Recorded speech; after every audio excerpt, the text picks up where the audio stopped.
Nah, perjuangan besarnya Voltaire ini kebebasan sipil.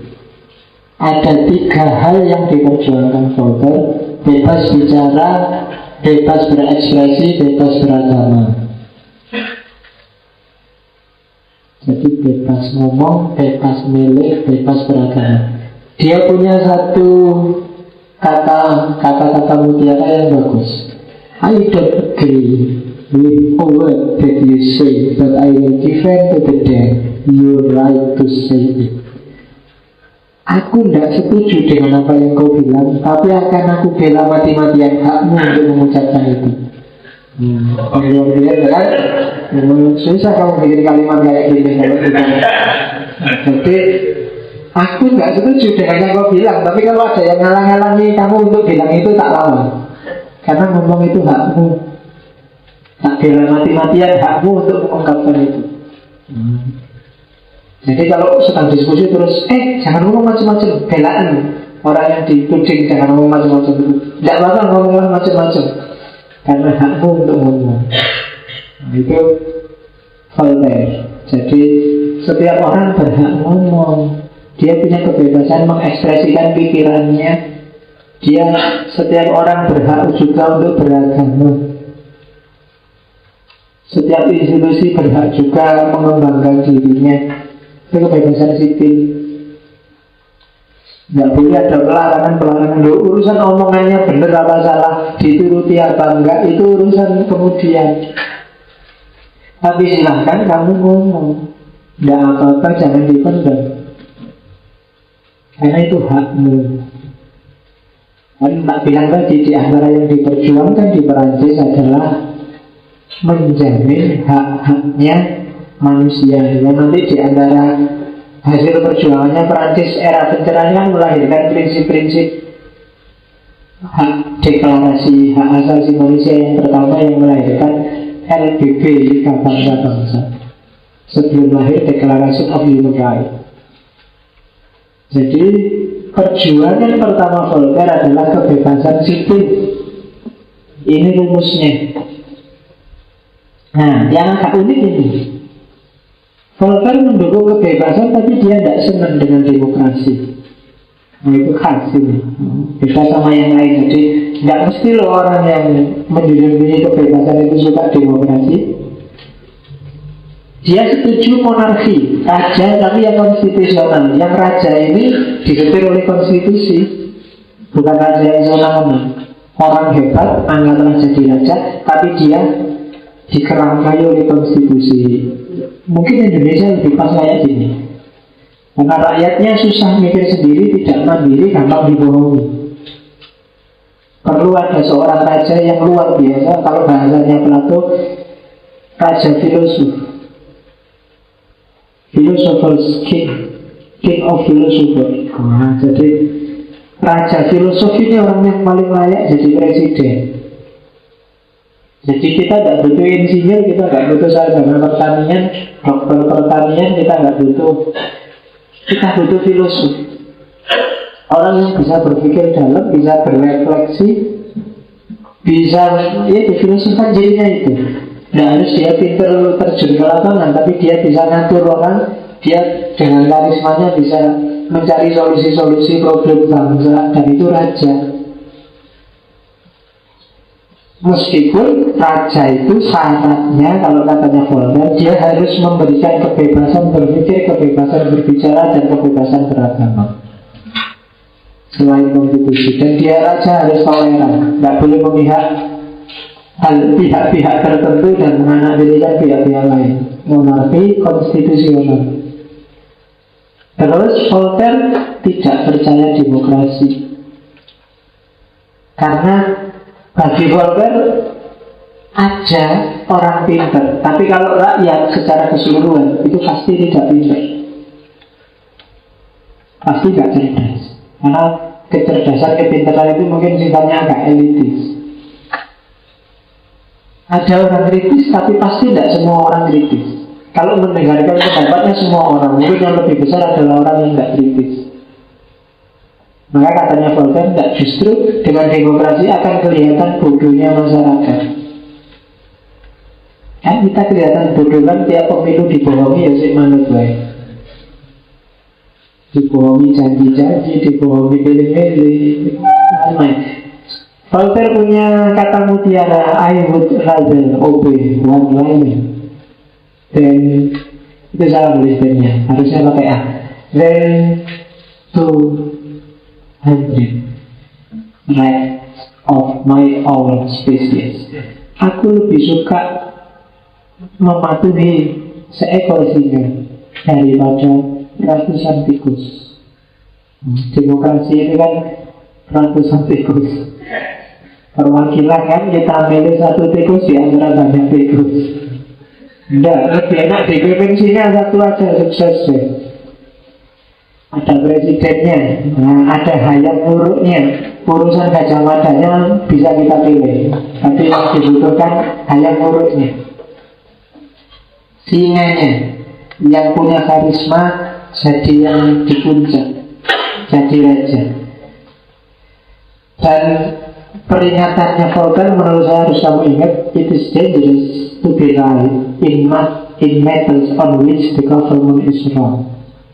Hati-hati ya, meskipun kamu benar, tapi kalau pemerintahnya salah, kamu akan bahaya. Ya karena pemerintah itu punya kekuasaan. Jadi hati-hati. Dalam urusan pilkada misalnya, besok pemerintah memutuskan pilkada lewat DPRD, sementara menurutmu yang benar itu ya langsung. Tapi dalam posisi seperti ini itu dangerous. Hati-hati, mending kamu ikut pemerintah saja daripada kawan. Nah itu pragmatis politiknya Voltaire. Kalau buka internet ada banyak kata mutiara yang dipetik dari bukunya Voltaire karena karyanya banyak. Tak bawa ke sini beberapa. Misalnya ini, Stolen who rules over you, simply find out who you are not allowed to criticize.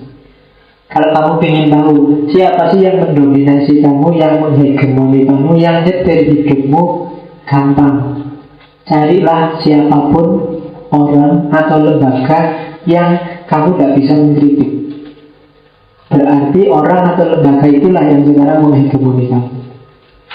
Apakah itu dosen, apakah itu orang tua, apakah itu organisasi intra, ekstra, yang kamu nggak bisa mengkritik dia, berarti kamu sedang dihegemoni olehnya. Nah, itu termasuk pacar kamu kalau nggak jemput dimarah-marahin, nggak SMS sehari aja dimarah-marahin, terus terpaksa kamu tiap hari SMS yang jemput. Nah itu berarti kamu tak boleh kritis, berarti dia sedang menghegemoni dirimu. Kamu sedang didominasi. Jadi gampang jadinya. Kamu manusia terjajah atau manusia bebas, cari aja variabel-variabel hidupmu. Ada nggak yang kamu nggak berani kritik? Nah kalau dosen yang itu jangan. Ustaz ya, so aku alat nanti. Oh ya sudah, kalau ada yang kayak gitu berarti ada memang variabel-variabel yang menghegemoni hidupmu. Itu pepatah pertama. Nah ini enak kalau kamu pakai. Life is too short, time too valuable to spend it in telling what is useless. Jangan terlalu banyak ngomong yang tidak ada gunanya.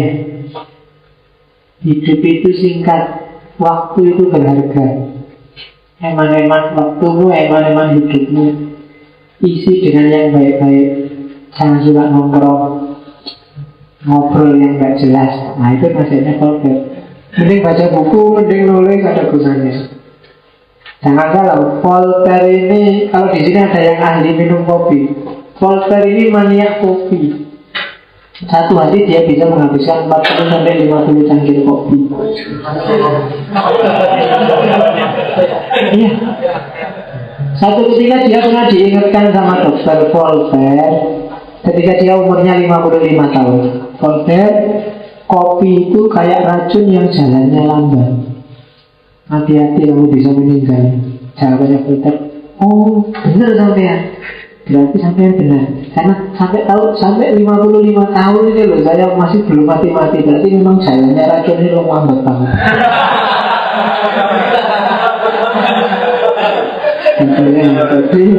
Jadi Dia ahli kopi. Dan pencerahan Perancis itu lahir karena diskusi-diskusi di warung kopi, di kafe-kafe. Yang paling terkenal kafe namanya La Regency. Di situ Voltaire dan kawan-kawan senengane nongkrong terus diskusi rame-rame ya. Saya nggak tahu kalau di Jogja sekarang kafe mana yang temannya nongkrong kalau filosof. Gelandungan ngomong. Nah itu gitu, nggak apa-apa. Jadi yang suka kopi sekarang ada temannya Voltaire. Ada lagi yang maniak kopi, Khalil Gibran. Itu nggak bisa hidup tanpa kopi. Ngopi terus pokoknya. Ya. Ya Voltaire ini sebenarnya, Voltaire ini fotonya kelihatan gagah, tapi dia sebenarnya kecil. Iya. Tingginya cuma 160 cm. Oke, ini bagus juga katanya Voltaire. Judge a man by his question rather than his answer. Nilailah orang dari pertanyaannya, bukan dari jawabannya. Kalau jawaban bisa apalah, tapi kalau pertanyaan itu melambangkan sejauh mana dia bisa menangkap persoalan, kemudian mana yang dia tidak paham. Jadi judgment by his question rather than his answer. Ada lagi, ini bagus. I have never met but one prior to God. A great short one. Oh Lord, make my enemies ridiculous and God created it. Katanya Voltaire, doaku pada Tuhan itu cuma satu. Aku gak pernah doa, ya cuma doa itu yang aku ucapkan, yaitu wahai Tuhan, buatlah musuhku tampak bodoh, dan Tuhan mengabulkan doaku. Jadi masa doa macam dia pernah satu ketika waktu dia diasingkan di Inggris. Orang Inggris itu kan benci luar biasa sama orang Perancis. Nah, waktu dia diasingkan di sana itu dia dimarahi orang banyak. Bunuh aja orang Perancis, bunuh aja orang Perancis. Nah, terus Voltaire teriak-teriak, loh kamu kok ngomong gitu? Apa tidak cukup hukumanku bahwa aku jadi orang Perancis? Kok aku tidak lahir di Inggris? Itu kan hukuman yang luar biasa bagiku. Seorang-orang, oh iya ya, berarti kamu sudah menderita ya jadi orang Perancis. Kalau gitu ya sudah. Itu sebenarnya doanya dikabulkan. Buatlah musuhku tampak bodoh. Dan Tuhan mengabulkan. Jadi itu kan di antara hidup yang bahagia itu kan orang yang nggak kamu senangi kelihatan bodoh, kelihatan susah, kelihatan sumpah kan itu. Dan itu yang didoakan oleh Voltaire. Dia nggak pernah minta macam-macam, dia mintanya biar musuhnya kelihatan bodoh. Those who can make you believe absurdities can make you commit atrocities. Mereka yang bisa membuatmu percaya pada hal-hal absurd, maka mereka lah yang akan bisa menggiringmu untuk melakukan tindakan-tindakan keji. Orang yang bisa membohongi kamu dengan mitos-mitos yang gak jelas, mereka yang bisa membohongi kamu juga untuk melakukan perbuatan keji. Tenang aja, kalau kamu mati 76 bidadari langsung menyambutmu. Oh, itu kan absurd kan cerita-cerita kayak gini. Tidak jelas maksudnya, tapi dimasukkan padamu, dan akhirnya kamu mau juga melakukan perbuatan-perbuatan keji. Barang siapa ikhlas dimodu, maka surga menantinya. Wah, itu kan dimanfaatkan kayak gitu akhirnya. Ketika banyak orang percaya hal-hal absurd, maka orang yang kamu percayanya inilah nanti yang mendorongmu pada perbuatan-perbuatan keji. Mari kita jihad, balasannya langsung surga. Mari kita bantai Yahudi. Nah itu terus. Jadi mereka yang bisa mengiringmu pada hal absurd, mereka pula yang akan membawamu pada perbuatan-perbuatan keji. Nah ini yang bagus. When it comes to money, everyone is on same religion. Nah, kalau urusannya duit, setiap orang agamanya sama sudah. Kalau ingat duit itu sepuluh kakek, nggak mikir macam-macam guys. Apakah kesolehan, apakah anu, yang penting ada yang bayar apa enggak, itu beres. Ada uangnya apa enggak. Uang itu kan, uang memang tidak penting. Dia tidak boleh uang jadi nomor satu, tapi uang dibutuhkan di semua nomor. Nah ya kan? Kamu tidak boleh memposisikan uang di nomor satu, karena dia nomor dua juga butuh uang, nomor tiga juga butuh uang. Jadi when it's come to itu kan gambarnya Rojofat sama Gus gitu. Ya itu kan urusannya uang juga. Agamanya beda tapi uangnya sama.